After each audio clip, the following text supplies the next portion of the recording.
Wanted Hoff ஈக்குவேஷனோட story.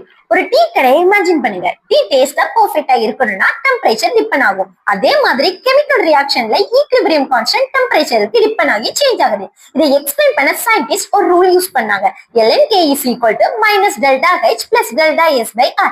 இதுதான் wanted Hoff equation. இந்த டீ ஸ்டோரியில டெல்டா ஹெச்னா டீ பாயில் பண்ணும்போது ஹீட் அப்சர்வ் ஆகுதா அல்லது ரிலீஸ் ஆகுதான்னு சேஞ்ச். டெல்டா எஸ்னா டீ கடையில பீப்புள் மூவ்மெண்ட், ஆர்டரா டிஸார்டர் சேஞ்ச். இதுதான் என்ட்ரோபி.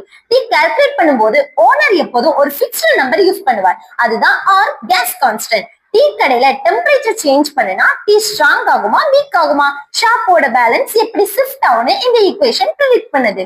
டீ மேக் பண்ண ஹீட் அப்சர்வ் ஆகும்னா endothermic. Delta H greater than 0. Temperature increase பண்ணினா tea demand increases. Tea make பண்ண ஹீட் ரிலீஸ் ஆகும்னா exothermic. Delta H lesser than 0. Temperature increase பண்ணினா taste spoil ஆகும், decreases.